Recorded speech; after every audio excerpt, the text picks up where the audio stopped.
This is the Muse Part 2 tutorial, states, images, and text. Before we go any farther, we want to make sure we save our site. If you haven't saved your site already, go to Command S or Save Site,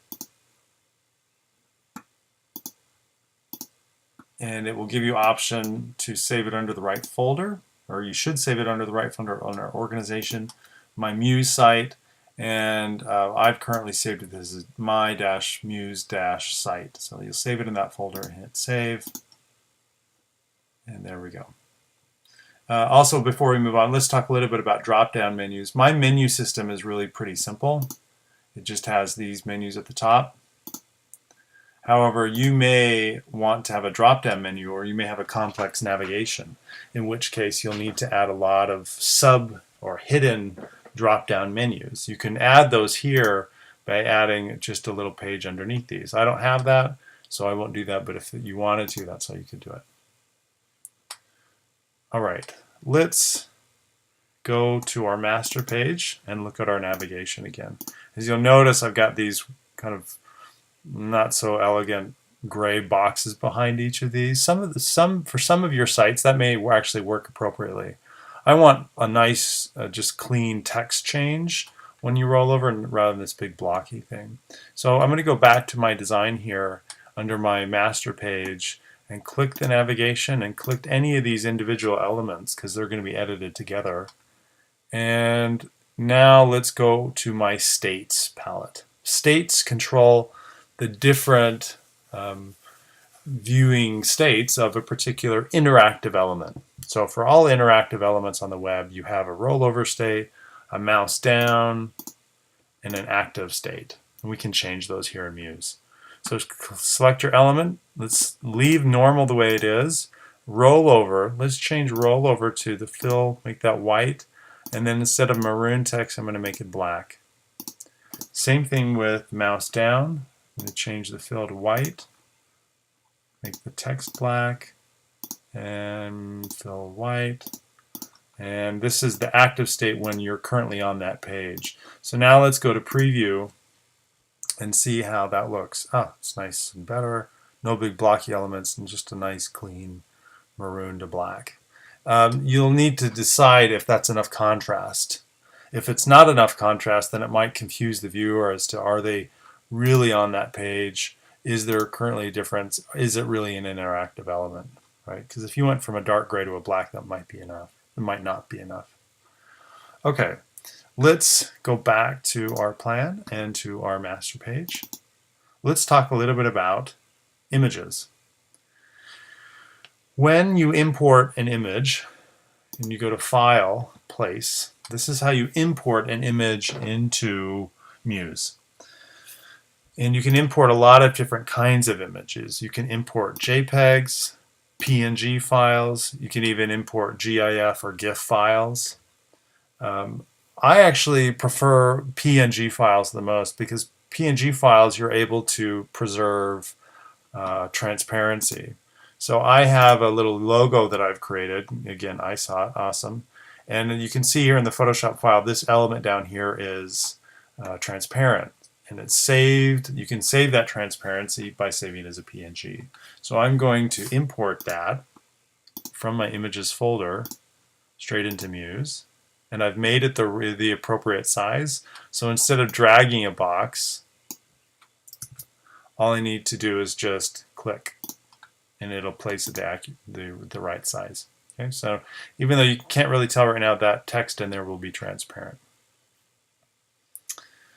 All right, let's look at some other elements. I'm going to go now to my plan again, go to my home page, and good, yes, my logo is showing up and my navigation is showing up on each page. You can preview it to see wherever I go, my header structure is there, so that's good. Now let's go to my home page. I'm going to go ahead and place my composite back in here so that I can see what I'm working with. Okay. All right, the next thing I'm going to show you is placing images. You've already placed one image, but I'll show you a little bit different version because these images are all square.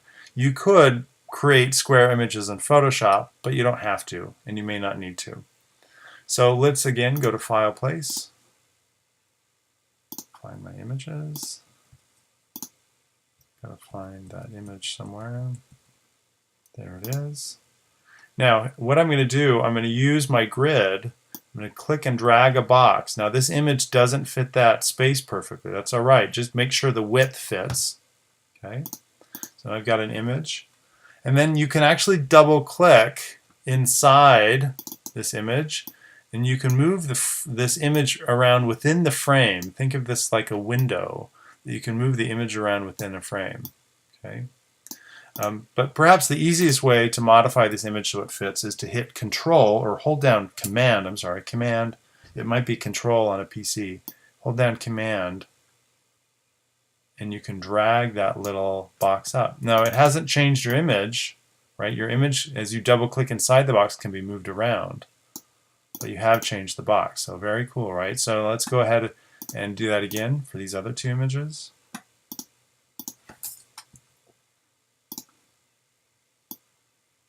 Again, make sure the width works right. Command, click and drag.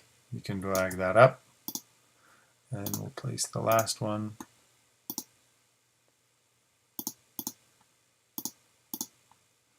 There we go.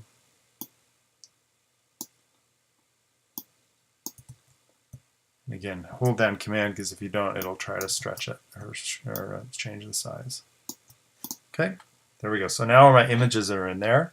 I can now add a little rectangular box here for these typographic elements and change the fill to, you know, that blue.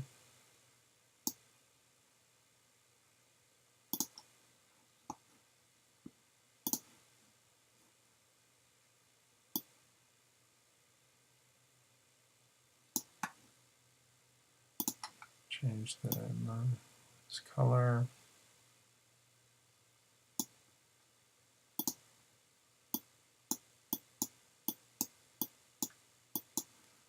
And I'll do one more for the yellow.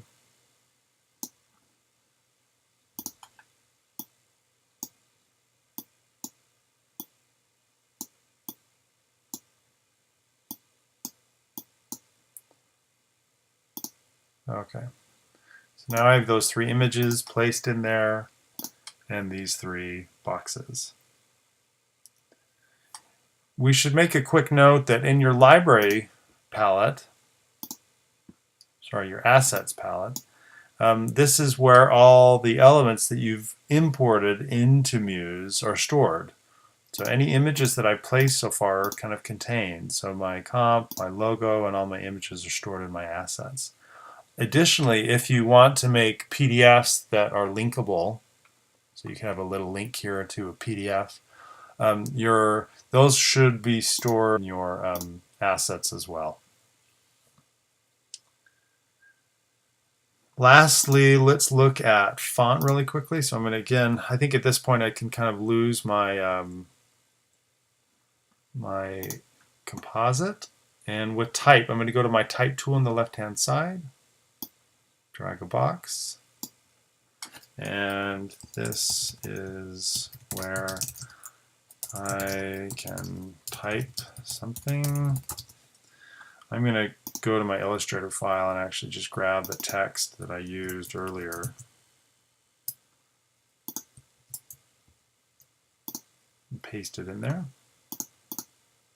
And maybe I will place my composite back just so I can see that space. All right.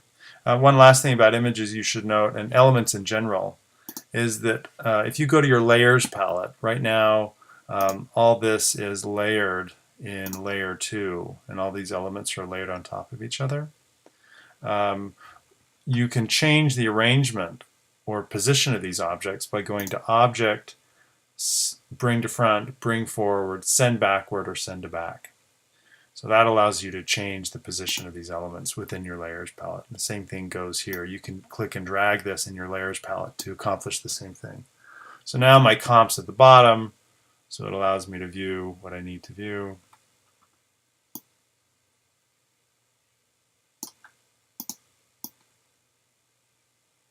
Move my text there.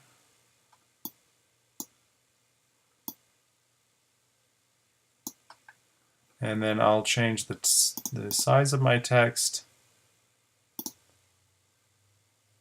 For small text that's on the web like this, I do prefer something like Arial or Helvetica. It does tend to make it that bit more readable. These are fonts that are made to be read like this, but you could also try using, your Comforta if you wanted to. It doesn't read quite as well. Try some of these other ones, Able. But for now, I'll use Helvetica 13, maybe even 12 point. And then change the color really quickly. So I'm going to drag my bottom of the page down, so that will then allow me to sort of view a bit more.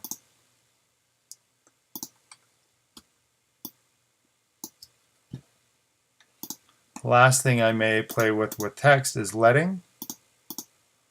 Allows you to kind of space out the text a little bit more so it doesn't feel too tight. And let's preview it again to see where we're at. So there's my home. Things are looking good. Text is looking nice. Images are in there. And I'm on my way.